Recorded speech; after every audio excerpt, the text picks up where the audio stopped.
দায়িত্বে রয়েছেন তাদের দৃষ্টি আকর্ষণ করতে চাই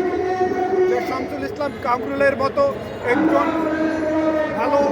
প্রতিভাবান সাংবাদিকের বিরুদ্ধে যেই নেত্রকোনার সাবেক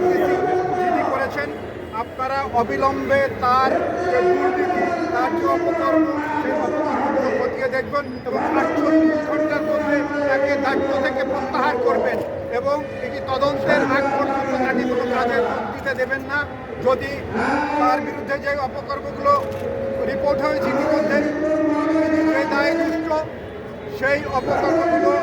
আজকে প্রমাণ করে তাকে এই চাকরি থেকে অবিলম্বে প্রত্যাহার করে আমি মনে করি যে তার চাকরি করার কোনো অধিকার নেই। তিনি যে দুর্নীতি করার যে কর্মকর্তা হিসাবে অতীতে তার যে রেকর্ড রয়েছে, সুতরাং আসুন আজকে আমরা যদি রুখে না দাঁড়াই এই দুর্নীতিবাজ কর্মকর্তাদের বিরুদ্ধে, এই অপকর্মের বিরুদ্ধে, আমাদের সাংবাদিক সমাজ যদি আমরা ঐক্যবদ্ধভাবে প্রতিবাদ না করি, আজকে শামসুল ইসলাম কামরুলের বিরুদ্ধে যেই জিডি করা হয়েছে, আগামী দিন যে কোনো দিন আমাদের যে কারো বিরুদ্ধে এ ধরনের মামলা করবার সাহস পাবে। আমরা সরকারের কাছে আবেদন জানাতে চাই, আমরা ধরে নিয়েছিলাম যে 2024 সালের জুলাই বিপ্লবের পরে সাংবাদিকদের একটি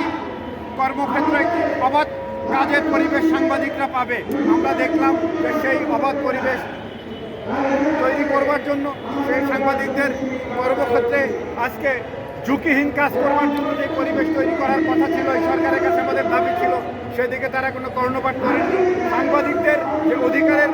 ব্যাপারে আমরা বলেছিলাম যে অধিকার বঞ্চিত সাংবাদিকরা সেই অধিকারের দিকে নজর না দিয়ে উল্টো সাংবাদিকদের বিরুদ্ধে আজকে মামলা দেওয়া হচ্ছে, তাদের বিরুদ্ধে জিডি করা হচ্ছে, তাদেরকে বিভিন্নভাবে হুমকি দেওয়া হচ্ছে, তাদের পাওনা পরিশোধের ব্যাপারে কোনো উদ্যোগ নেওয়া হচ্ছে না, তাদের অধিকারের ব্যাপারে এই সরকার কোনো যথাযথ উদ্যোগ গ্রহণ করেনি। সুতরাং আসুন আমরা এই প্রত্যেকটি অন্যায়ের বিরুদ্ধে, সরকার এবং সরকারের আমলাদের প্রত্যেকটি অন্যায়ের বিরুদ্ধে আমাদের রুখে দাঁড়াতে হবে। আমাদের সহকর্মীদের কাজের নিরাপদ পরিবেশ তৈরির জন্য আমাদের কাজ করতে হবে। সেই প্রত্যাশা রেখে আপনাদের ঐক্যবদ্ধ